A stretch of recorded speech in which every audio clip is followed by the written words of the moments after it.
Voici maintenant l'histoire de Jennifer. Cette jeune femme a accouché il y a quelques mois par césarienne. Tout allait bien jusqu'à ce que des douleurs terribles au ventre la terrassent.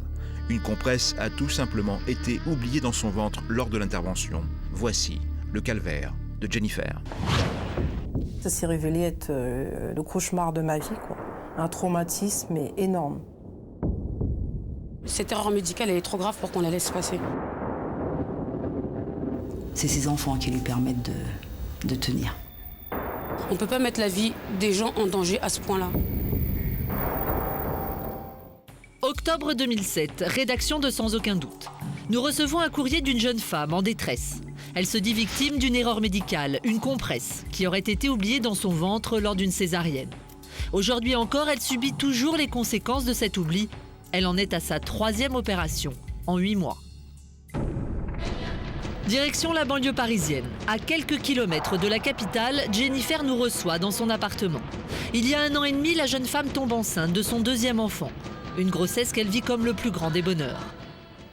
J'étais super heureuse d'être enceinte, surtout quand j'ai appris que c'était un petit garçon, parce que j'ai déjà une petite fille de 7 ans, donc j'étais heureuse comme tout. J'avais qu'une hâte, c'était la délivrance pour voir mon petit bout de chou. Le 27 février, enfin, le grand jour arrive. Jennifer se rend à l'hôpital, mais cet accouchement qu'elle attendait tant ne va pas se dérouler comme prévu. Mon accouchement qui s'est transformé en cauchemar. Ça aurait dû être le plus beau jour de ma vie, ça s'est révélé être le cauchemar de ma vie, quoi. Un traumatisme énorme. Le bébé ne descend pas, le rythme cardiaque ralentit, l'obstétricien décide de faire une césarienne. À 16h, ce 27 février, le petit Nolan voit le jour. Il est en pleine forme. Jennifer, elle, a plus de mal à se rétablir. Elle se plaint de violentes douleurs abdominales. Pourtant, 5 jours après son accouchement, la jeune maman quitte l'hôpital. Je me suis retrouvée avec des douleurs dans le ventre. Donc je pensais que c'était normal, vu qu'on m'a ouvert le ventre pour m'extraire le bébé, c'est ce qui est une césarienne. Et en fait, après, j'avais tout le temps une fièvre qui était très persistante. En fait, je montais tout le temps à 39, 38,5, 39, sans arrêt. Les jours passent et les douleurs de Jennifer persistent. La jeune femme continue à souffrir en silence. Pourtant, son état s'aggrave de jour en jour. Le matin, je portais mon fils et en fait, j'ai failli tomber dans les pommes. Et c'est de là que j'ai appelé mon généraliste pour qu'il me reçoive d'urgence parce que vraiment, là, la douleur, elle était trop atroce. Les douleurs de Jennifer sont anormales. Le médecin est inquiet. Il l'envoie faire une radio de toute urgence. À la radio, je les ai vus tous se concerter, me regarder en me disant « Ah, vous avez un truc bizarre ». Et de là, en fait, on m'a dit en fait, on vous a oublié quelque chose dans le ventre.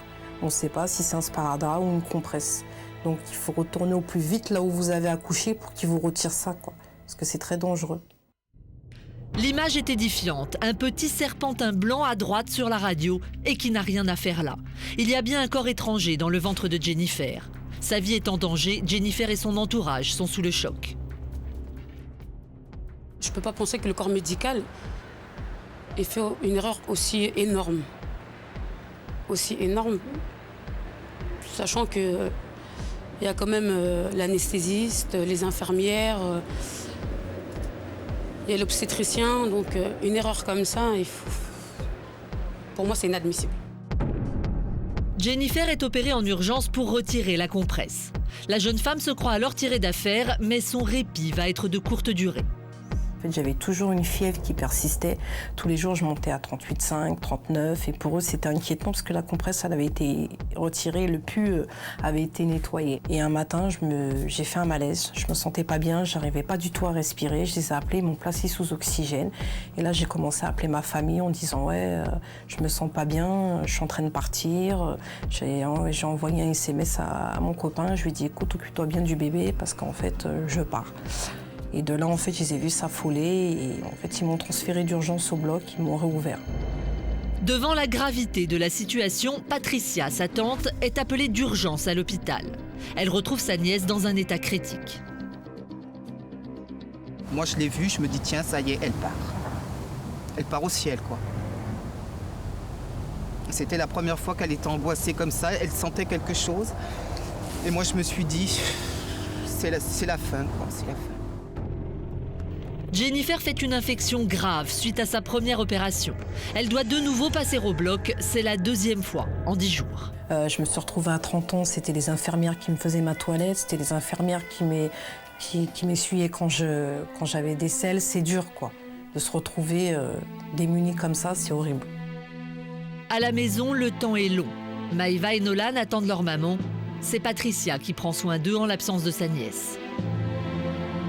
J'ai tenu le choc par rapport aux enfants et comme elle avait besoin de sa famille pour l'aider, je ne pouvais pas me baisser les bras, quoi. Et pendant pratiquement un mois, j'avais toujours envie de pleurer. Je dis je ne peux pas pleurer parce que si je commence à pleurer, je ne pourrais plus m'arrêter. Et il y avait les enfants et puis il y avait elle. Jennifer sort de l'hôpital. Elle a perdu 10 kilos.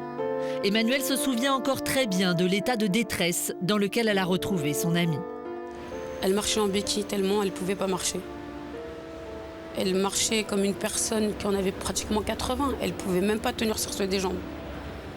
Et c'est là que je me suis vraiment aperçue à quel point ces opérations elles avaient été graves. Affaiblie, révoltée par sa situation, Jennifer s'enfonce dans une profonde dépression. Héloïse, sa meilleure amie, assiste impuissante à son calvaire. Elle voulait s'effondrer, Jennifer, ça allait plus du tout. Mais elle sait qu'elle n'avait pas le choix pour ses enfants, il fallait qu'elle tienne. Et c'était la seule chose qu'on arrivait à lui dire pour lui permettre de tenir. Il n'y aurait pas eu ses enfants, je pense que non, elle ne serait pas là où elle est. Je pense qu'elle est passée à côté de la mort pas mal de fois et que là, sa force, c'est parce qu'elle savait qu'elle avait laissé des enfants bas âge et qu'elle voulait les retrouver. Mais le cauchemar de Jennifer n'est pas terminé.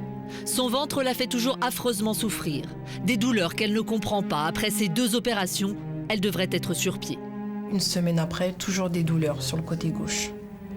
Et en fait, l'infirmière qui me faisait les soins à domicile m'a dit que c'était peut-être un abcès qui avait poussé, parce que c'est possible après une intervention. Et de là, j'ai rappelé le chirurgien, et il m'a palpé. Il a vu qu'en fait, c'était dur, et de là, il m'a dirigé pour faire une échographie. Quand j'ai fait l'échographie, en fait, on a constaté qu'il restait du liquide du drainage qui ne s'était pas évacué, en fait. Quand ils l'ont consultée, bon, il la touchait, elle avait affreusement mal. Et on lui parlait comme si c'était un petit boubot de rien du tout. Bon, allez, madame, c'est rien, faut pas chipoter.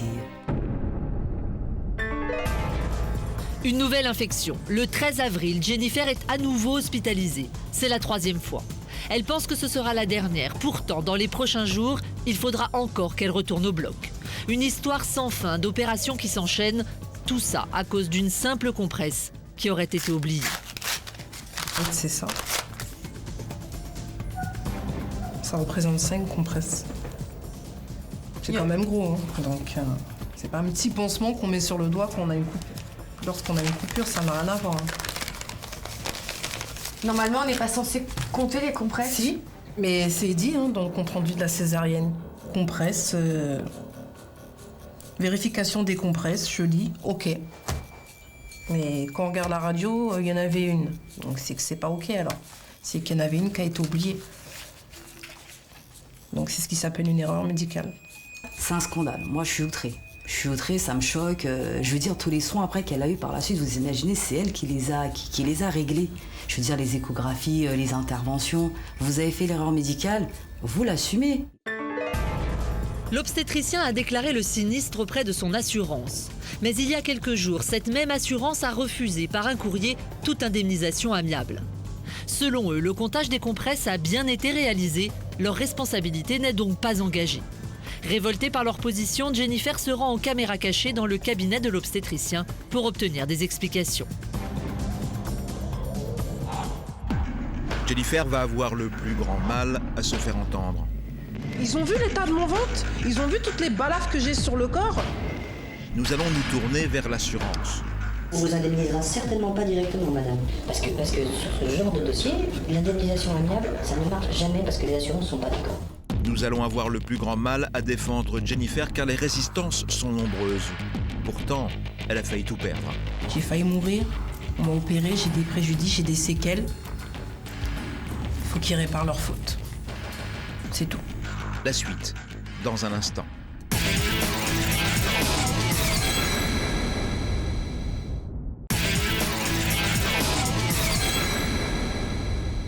Nous étions avec Jennifer, une jeune femme passée tout près de la mort à cause de l'oubli d'une compresse dans son ventre. Elle était sur le point de demander des comptes à son accoucheur. Voici la suite de notre document. Révoltée par leur position, Jennifer se rend en caméra cachée dans le cabinet de l'obstétricien pour obtenir des explications. Vous savez bien que je suis tout à fait d'accord, que il y a une compresse qui a été oubliée dans le ventre. Et que quand ils ont dit que les compresses sont comptées, c'est parce que moi j'ai compté mes compresses. D'accord. Mais quand même, sachez que c'est une penseuse qui travaille sous ma responsabilité. Vous avez compris? Donc, qui n'a pas fait son travail comme ça doit être fait. C'est ce que moi j'ai fait. J'ai compté mes compresses. J'ai dit, madame, est-ce que le compte est bon? Oui. Elle me dit le compte est bon, sans avoir compté, sans avoir... Bah oui, parce qu'il en restait une dans ma paroi. Elle me dit le compte est bon. Voilà. Moi j'ai fermé. Donc c'est ça le problème. Mais moi, là où je serai responsable, parce que je suis responsable d'une opération. Vous avez compris, madame, voilà. Maintenant, la démarche est dans la main de ces juristes des assurances, vous comprenez? L'obstétricien renvoie la balle aux assurances. Jennifer monte donc à la direction. Ça fait rien de plus. On vous indemnisera certainement pas directement, madame. Parce que sur ce genre de dossier, je vous dis, l'indemnisation amiable, ça ne marche jamais parce que les assurances ne sont pas d'accord. Même si l'assurance de la clinique et l'assurance du médecin se mettaient d'accord, même si il y a 9 chances sur 10 pour que vous estimiez que ça ne va pas. Une transaction amiable paraît difficile. Nolan a maintenant 8 mois et Jennifer n'a toujours pas pu profiter de lui comme elle l'aurait voulu. Et rien que pour ça, elle voudrait aujourd'hui que quelqu'un paye. J'ai failli mourir, on m'a opéré, j'ai des préjudices, j'ai des séquelles. Il faut qu'ils réparent leurs fautes. C'est tout.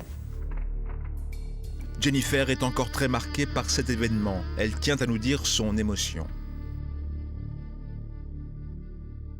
Franchement, j'ai eu peur de mourir. Depuis, là, je suis en dépression nerveuse. Parce que suite à ça, franchement, j'ai beaucoup de crises d'angoisse, quoi. Maintenant, je vois la mort partout, quoi. Franchement, c'est révoltant parce qu'on m'a dit ça n'arrive qu'aux vivants. J'ai le gynécologue qui m'a dit ça. J'ai dit c'est sûr, si on est mort, on ne peut pas se plaindre. Ah, vous êtes solide, parce que je suis restée quand même plus d'une semaine avec du pus dans le ventre. Et franchement, ils ne sont même pas excusés, ils ne sont jamais excusés, quoi, de quoi que ce soit. Et franchement, quelque part, je leur ai dit, vous m'avez bousillé ma vie, entre guillemets, quoi. Certes, je suis vivante, mais bon, j'ai des traumatismes qui ont été énormes, quoi. Des douleurs qui étaient horribles. J'étais sous morphine, j'étais perfusée. Pendant des jours et des jours, j'ai pas mangé. On me faisait des prises de sang tous les jours. À force, j'avais plus de veines parce qu'à force de me piquer, mes veines, elles avaient pété. Je me suis retrouvée, j'arrivais plus à marcher. C'est horrible, quoi. Les conséquences de cette erreur médicale auraient pu être fatales. Une analyse que partage notre expert, le docteur Dominique Courtois. Il y a eu une infection généralisée. D'abord une infection de la paroi, puisqu'on a donc opéré une première fois en enlevant un abcès assez important. Et les germes s'étaient disséminés plus loin. Et elle a eu une péritonie, c'est-à-dire une inflammation de tout l'abdomen. Effectivement, là, l'urgence était quasi absolue. Et si on l'avait laissé, je pense, 24 ou 48 heures, ça passe dans le sang, ça fait ce qu'on appelle une septicémie, on en meurt. Malheureusement, le cas de Jennifer n'est pas un cas isolé.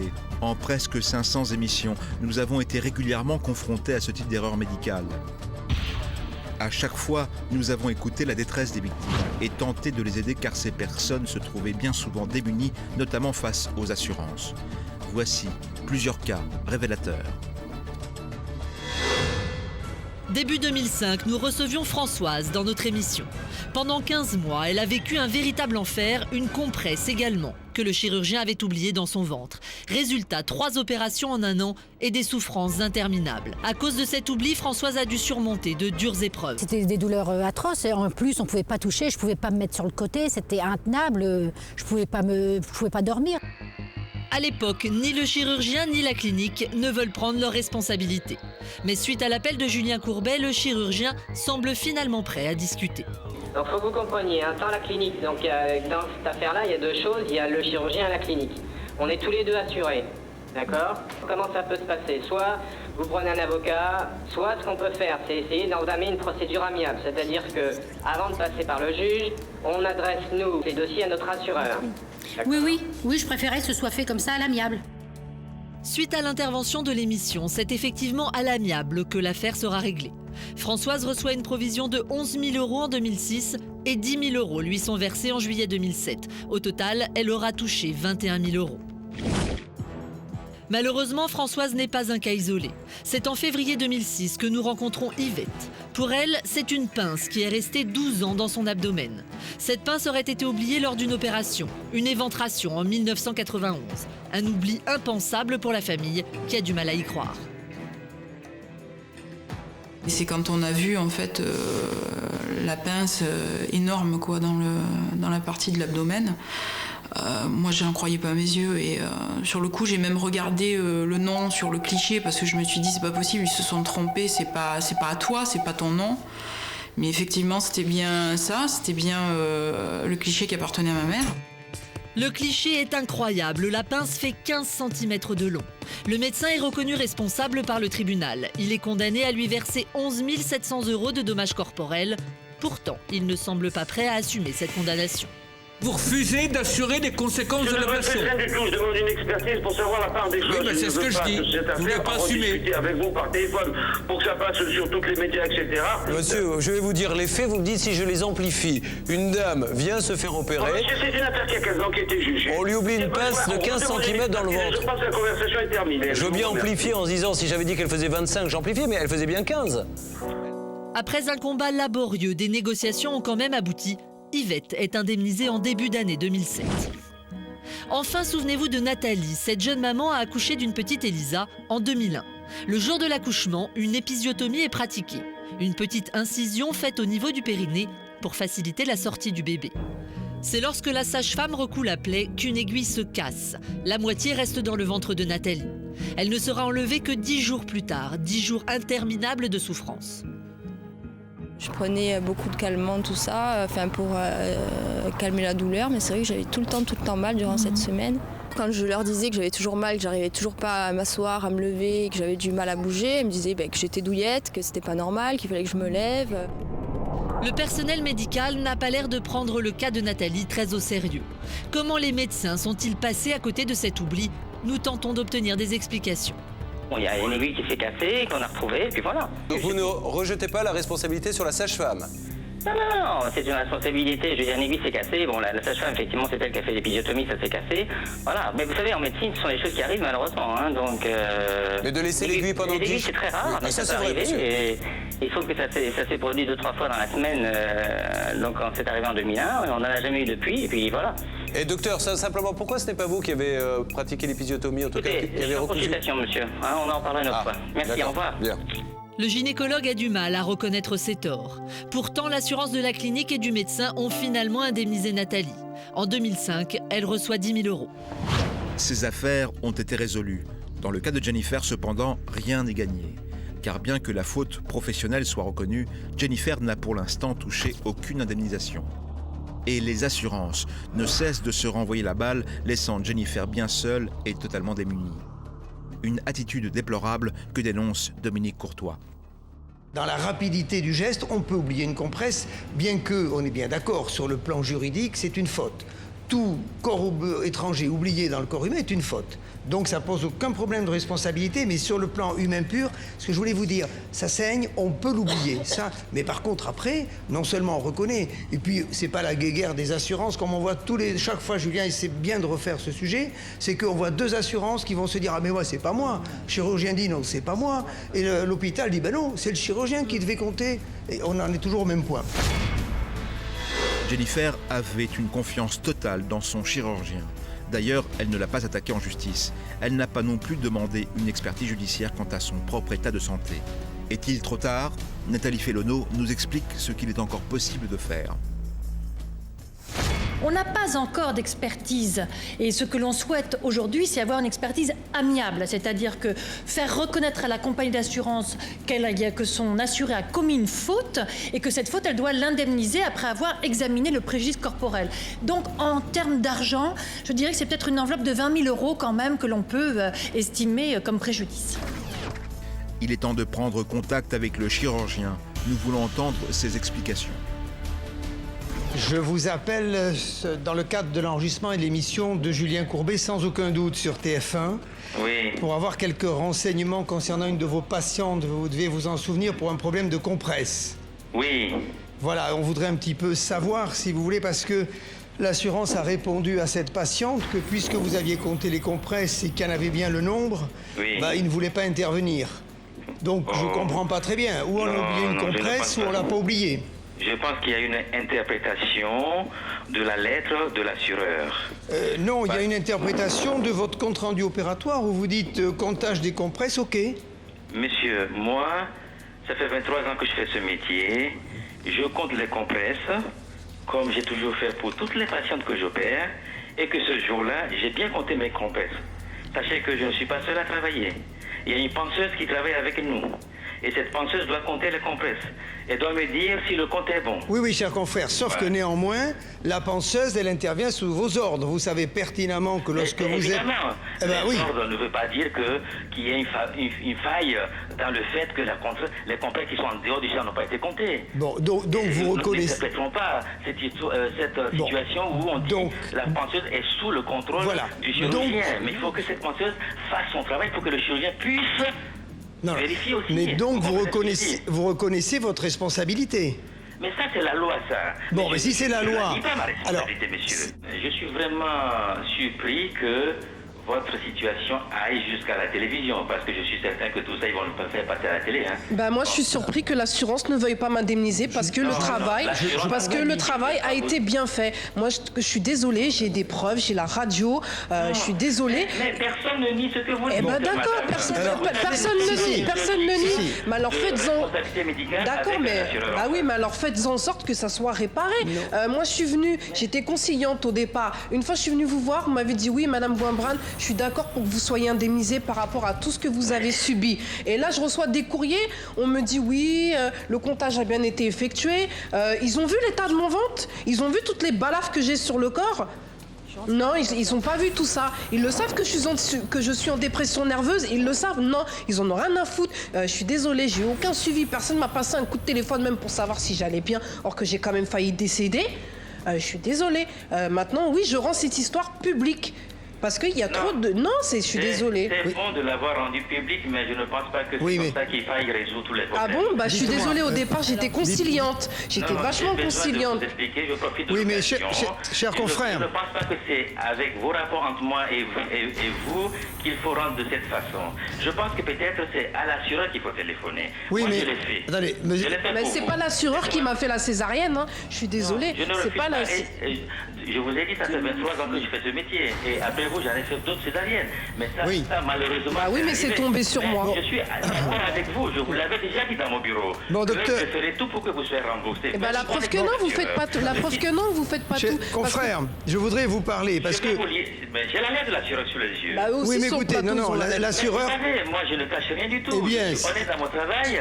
Et je vous ai dit, Madame Boimbran, là, maintenant, je suis vraiment touché que vous soyez passé sur TF1 pour les Attendez, vous êtes touché parce que je passe à la télé. Vous étiez pas... Non, mais attendez, vous étiez pas touché quand j'ai failli. Vous étiez pas touché quand j'étais sur mon lit d'hôpital, hein, avec des drains partout enfoncés dans le corps, avec des perfusions pour me nourrir. Là, par contre, ça a ému personne. Mais là, quand je passe à la télé, c'est la fin du monde. Non, je suis désolée. Donc, moi, je trouve tout à fait normal que cette dame soit venue demander l'aide à l'émission. Et moi, je vous demande instamment d'avertir votre compagnie d'assurance en disant il y a quand même un malentendu, j'ai peut-être vérifié les compresses, ma penseuse les a pas vérifiées, donc en conclusion on les a pas vérifiées et on en a laissé une dans le ventre. Ou on s'est trompé dans le comptage. L'erreur médicale est admise. Le chirurgien assume sa responsabilité. Nous sommes donc sur la même longueur d'onde. Alors pourquoi Jennifer n'est-elle pas indemnisée? Il manque un acteur clé dans cette affaire, autrement dit, l'assurance.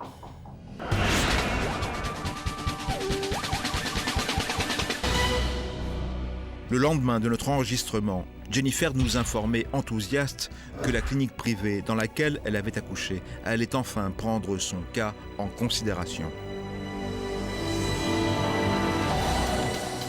Nous sommes le lendemain de l'enregistrement de l'émission. Nous recevons un appel de Jennifer.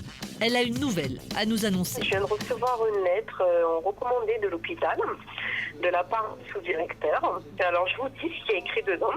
Oui. Alors, mademoiselle, je vous informe que nous avons pris l'initiative de faire une déclaration conservatoire en responsabilité civile à notre assurance, sans attendre de courrier de votre part directement adressé à notre attention.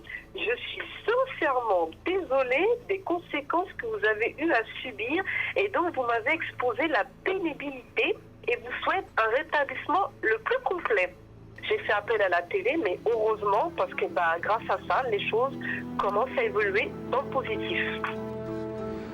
En effet, les choses commencent à bouger pour Jennifer. Il était temps.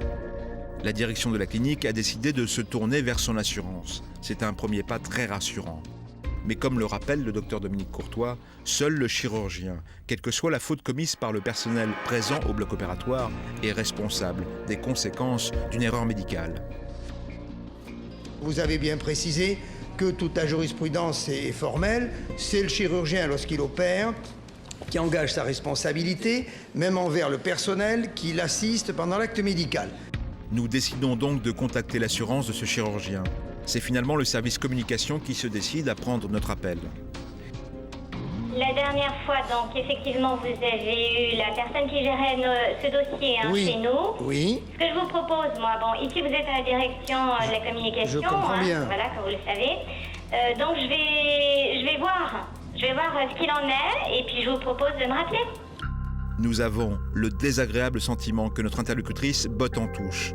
Pourtant, si Jennifer est aujourd'hui encore parmi nous, c'est pour obtenir des réponses concrètes à des questions concrètes. Nous nous permettons de le rappeler à notre interlocutrice. Elle semble s'étonner de notre insistance. Actuellement, le dossier est en cours. Mais arrêtez, il y a eu des courriers de notre part. Arrêtez de dire que le dossier il est en cours. Le 6 novembre, je suis encore passée sur la table d'opération, madame. Oui. Alors, il y en a marre. Oui. Ça fait la 5e intervention pour un accouchement. Alors, arrêtez de dire que le dossier il est en cours. J'ai mon ventre qui est mutilé à cause de l'erreur d'un de vos chirurgiens. Alors, arrêtez, s'il vous plaît. Eh bien, écoutez, je ne suis pas la juriste qui a traité le dossier. C'est ce que je vous expliquais. Donc, c'est ce que je vous dis. Donc, je ne communique pas sur les dossiers à l'antenne. Voilà. Parce que eh ben, vous voulez peut-être que je me déplace? Et le secret médical est de mise. Si toutefois le docteur Courtois veut savoir où on en est par rapport à ce dossier, il peut tout à fait me rappeler hors antenne. D'accord.